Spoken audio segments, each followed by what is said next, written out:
Buenos días, alumnos de la promoción 2020 del Colegio Divino Maestro Jesús. Quien les saluda como siempre es el profesor César Leiva Torres del curso de Razonamiento Verbal. Muy bien, jóvenes, ya en esta semana vamos desarrollando el capítulo 2, titulado Tipos de textos según la ubicación de la idea principal. Ya estamos entrando al capítulo 2 en este mes de septiembre, mes de la primavera, mes de la juventud. Y también es el mes de nuestro querido colegio. Estamos de aniversario, jóvenes. Un abrazo virtual a cada uno de ustedes por el festejo de un año más de vida institucional de nuestro querido Colegio Divino Maestro Jesús. Muy bien, jóvenes, sin más preámbulo, vamos a desarrollar el capítulo 2, titulado Tipos de textos según la ubicación de la idea principal. Comenzamos. Primero tenemos que hacernos la interrogante, ¿no? ¿Qué es la lectura? Es muy importante, ¿no? Saber. Tenemos que tener que es el pilar del estudio. Es el centro, el meollo, ¿no? Del estudio, la lectura. Leer es un hábito que resulta esencial para la asimilación y expresión adecuada de contenidos de conocimiento. El desarrollo de aptitudes y habilidades puede potenciar la facultad de síntesis para aplicarla en la adquisición de cultura en general. Ustedes saben que, ¿no? ¿Qué viene a ser la cultura? Conjunto de conocimientos, ¿no? Que debe de manejar el ser humano. Por eso decía Ciro Alegría, ¿no? Alumno que lee es alumno que piensa. Alumno que lee es alumno que puede criticar, refutar, ¿no? A cualquiera. ¿Por qué? Porque sabe, pues, hijo. No vive atado a las ataduras. Entonces tenemos que tener en cuenta que es muy importante también, ¿no? Saber que la lectura es fuente de cultura. Muy bien, jóvenes, ahora vamos a ver, ¿no? Tipos de lectura.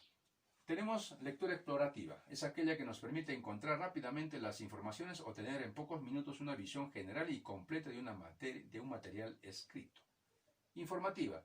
Lectura completa o más o menos rápida de una materia que no requiere memoria en detalles. Esta lectura puede ser utilizada en novelas y noticias periodísticas seleccionadas. También tenemos lectura de estudios, ¿no? El objetivo de esta lectura es la comprensión, asimilación y retención del contenido leído. Luego tenemos lectura crítica. Es una lectura lenta y reflexiva. Lectura recreativa. El lector lee a la velocidad que más le agrada, pero la velocidad rápida es recomendable cuando se trata de percibir ideas básicas. Lectura reflexiva. Practicada por el pensador, el filósofo, puesto que es una lectura densa, lenta y reposada. Supone el grado más elevado de abstracción, reflexión y concentración. Ahora, ¿qué significa comprender un texto, jóvenes? Justamente, ¿no? Para poder comprender un texto requerimos, pues, ¿no? Justamente tener un espacio donde podamos concentrarnos debidamente para poder, ¿no? Leer. No debe haber radio, televisión, ni ningún objeto que te pueda distraer. Solamente la lectura, el libro y tú nada más. Entonces, ¿no? Comprender un texto significa estar en la capacidad de exponer de manera coherente lo que hemos leído. Diferenciar la idea más importante del texto o idea principal y distinguirla de las secundarias. Eso es comprender un texto, ¿eh? Establecer las relaciones que hay entre las diversas ideas plasmadas en un texto. Entonces tenemos que tener en cuenta estos aspectos para que podamos decir, ¿no? Sí, comprendí el texto. Ahora vamos a ver, ¿no? Tipos de textos según la ubicación de la idea principal.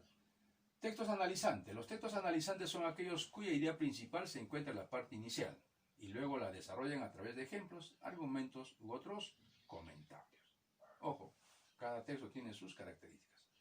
Textos sintetizantes. Los textos sintetizantes son aquellos que tienen la idea principal en la parte final.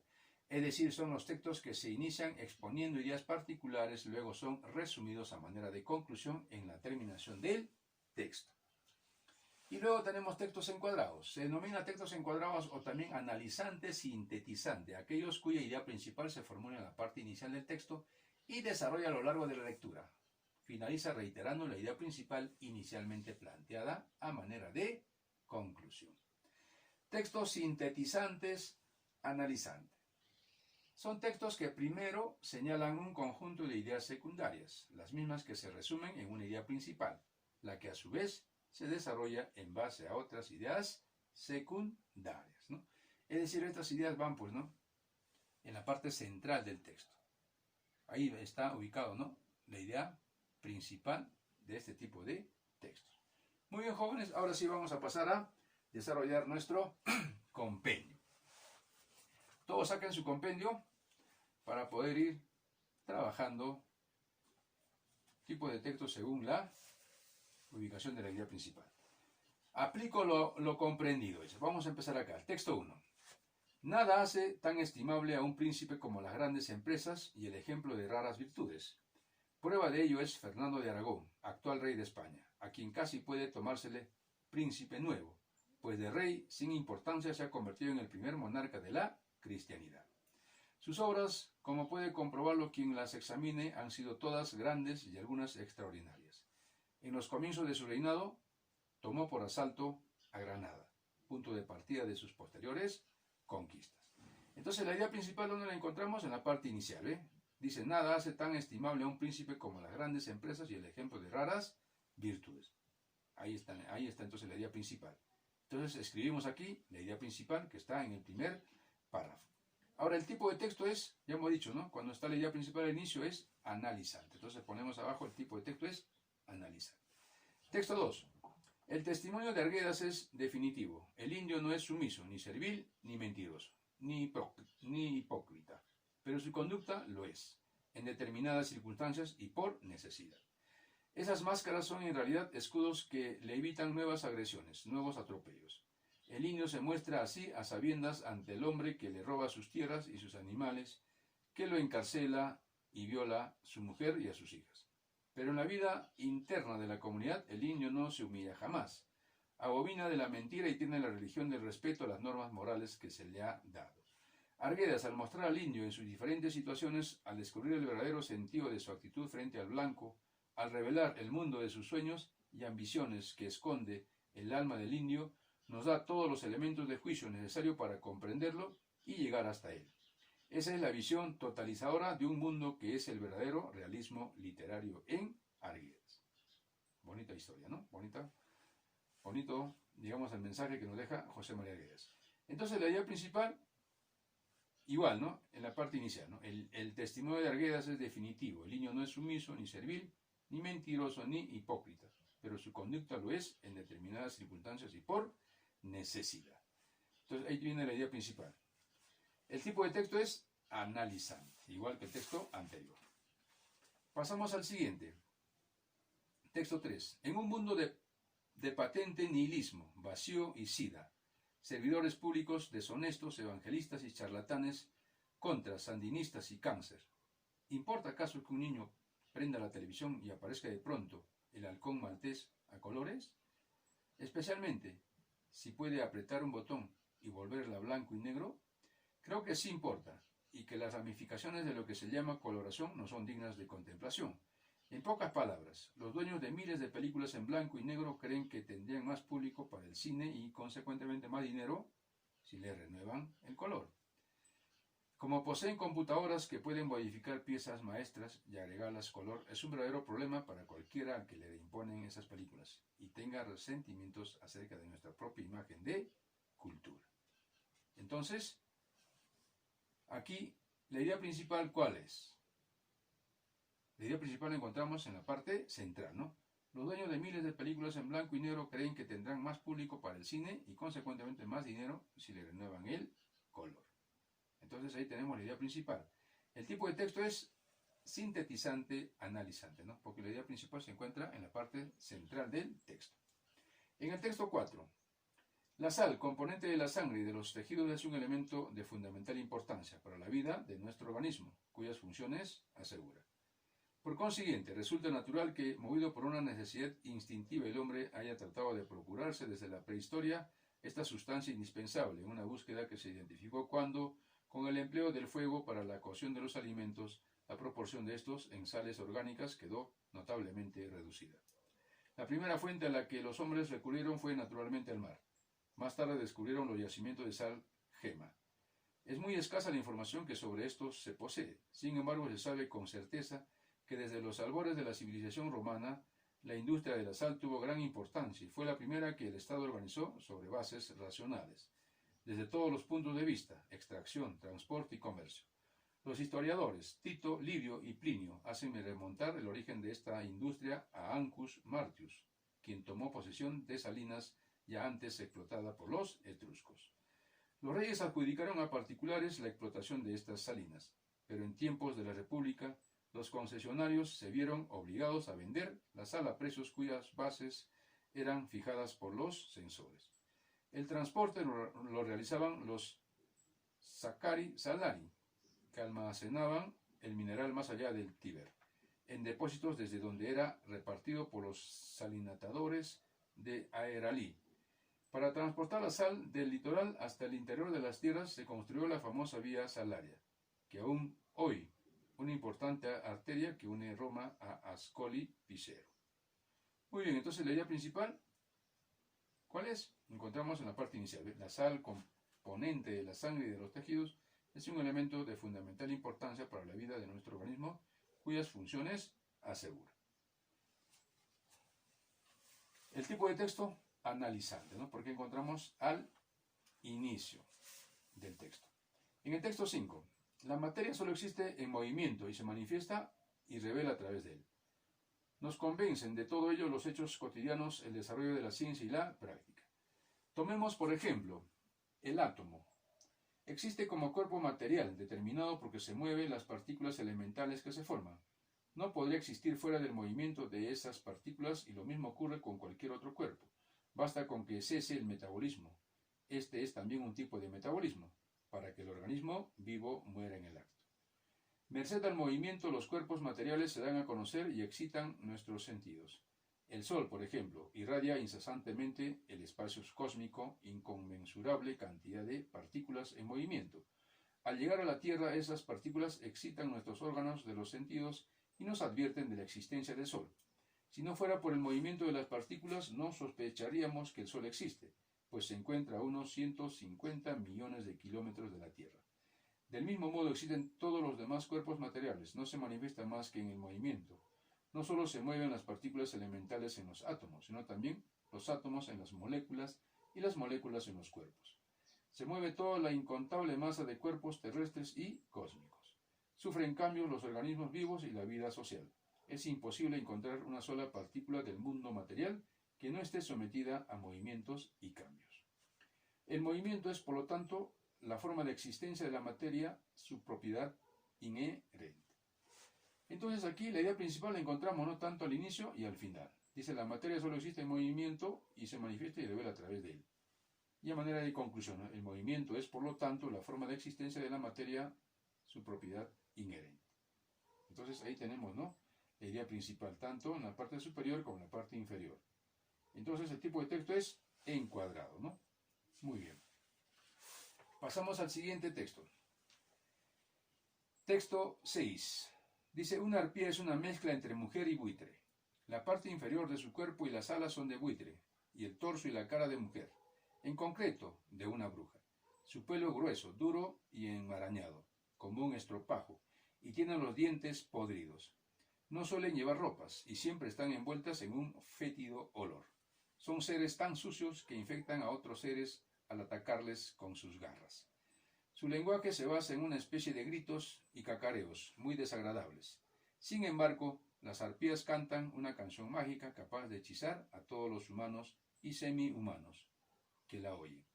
Esta canción la usan cuando se ven atrapadas o cuando quieren atraer a viajeros ocasionales hasta su guarida.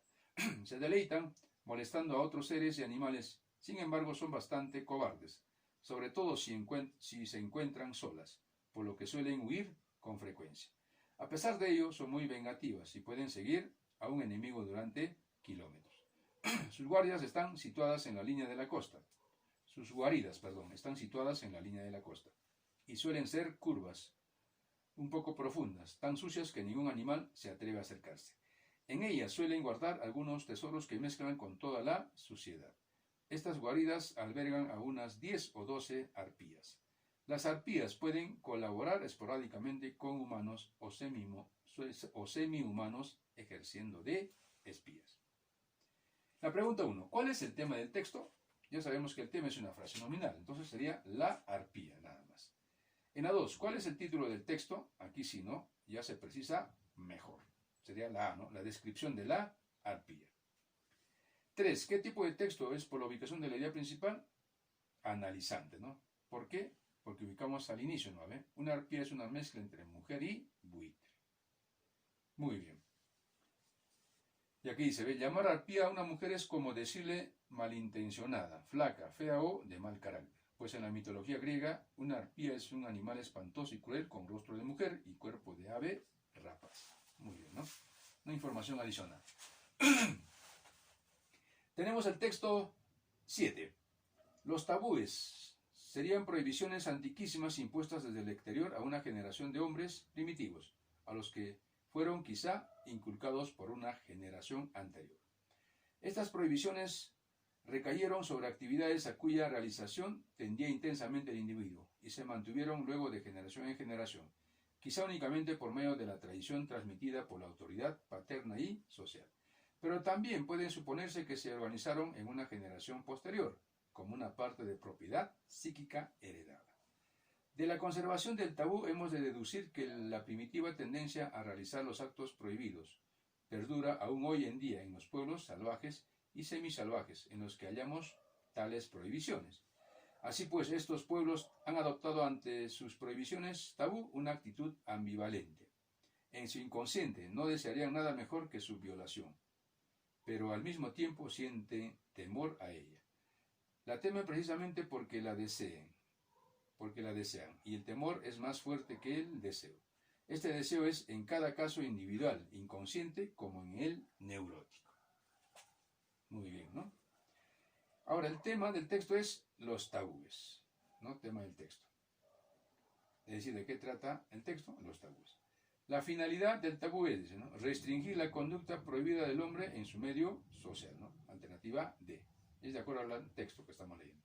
6. Los tabúes tienen su fuente principal en el inconsciente colectivo del hombre, ¿no? En la 7, ¿qué tipo de texto es por la ubicación de la idea principal? Analizante, ¿no? Porque encontramos en la parte inicial. Los tabúes serían prohibiciones antiquímenas impuestas desde el exterior a una generación de hombres primitivos a los que fueron quizá inculcados por una generación anterior. Muy bien, entonces tenemos todavía, ¿no? Un par de textos más por desarrollar. Aprendo más. Texto 1.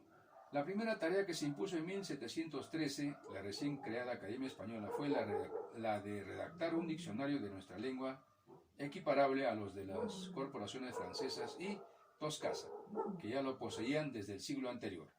Resultado de este esfuerzo fue el Diccionario de Autoridades, publicado en 6 volúmenes entre 1726 y 1739, que en muchos aspectos superaba a sus antecesores europeos. En 1780 se publicó una nueva versión del primer diccionario académico, en la que se eliminaron los textos que autorizaban sus definiciones y reduciéndolo a un solo tomo, para, según se afirmaba en la porta, su más fácil uso. Esta versión se convirtió con el paso de los años en el diccionario académico por antonomasia, del que se han publicado hasta ahora 22 ediciones. El contenido del diccionario académico ha experimentado naturalmente grandes cambios desde la primera versión. Quizá el de mayor calado ha sido, hasta ahora, la incorporación de las voces procedentes de América, que proponían las academias correspondientes de la española, fundadas en el Nuevo Mundo a partir de 1871, año en que fue instituida la primera de ellas.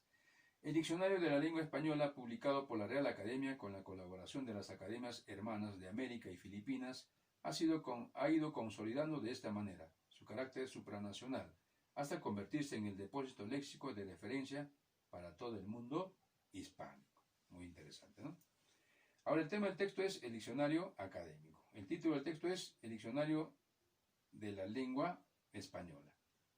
La idea principal del texto es, ¿no? Encontramos, es un texto sintetizante analizante, ¿no? Porque encontramos en la parte central el contenido del diccionario académico ha experimentado naturalmente grandes cambios desde la primera versión. Eso vendría a ser, ¿no?, la idea principal. Es un texto sintetizante analizante. El tipo de texto es sintetizante analizante. El diccionario de la lengua española es el depósito del éxito de todo el mundo, ¿no? Alternativa A. Y por último, siguiente texto, texto 2. El capitalismo del mundo desarrollado manipula el concepto globalización para mejor impulsar sus políticas imperiales. Promover la creación de zonas de libre comercio, conseguir la de protección aún mayor de las economías nacionales de los países pobres y defender su dogma del libre mercado. Sin embargo, sus propios impulsores se cuidan mucho de aplicarse a sí mismos tales recetas. Europa, Japón y los Estados Unidos mantienen políticas fuertemente proteccionistas, al tiempo que se preparan para escalar en la guerra comercial entre ellos. Mientras tanto, nos inundan de mercancías, capitales especulativos y plantas industriales se quita y pon. Abrir la economía, suprimir los aranceles o insertarse en la globalización son fórmulas para ser aplicadas por las naciones que dependen de los préstamos del exterior y que acepten estar sometidas al dictado del Banco Mundial y del Fondo Monetario Internacional. El tema del texto es la globalización. El título del texto es el capitalismo y la globalización. Más preciso, ¿no? La idea principal del texto es el capitalismo del mundo desarrollado manipula el concepto globalización para mejor impulsar sus políticas imperiales. Entonces nos encontramos en la parte superior, el primer párrafo. El tipo de texto es analizando. Muy bien, jóvenes, de esta manera hemos concluido con darles a conocer que la lectura es fuente de cultura. Jovencito que lee, jovencito que piensa, que razona, que critica, que refuta. Muy bien, y aquí tenemos una tareita para ustedes, ¿no? El crucigrama. Desarrollen este crucigrama junto con lo que hemos desarrollado ahora. Le toman foto y le mandan a mi WhatsApp. Tienen, jóvenes, hasta el día sábado para poder enviarme tanto cuaderno como libro.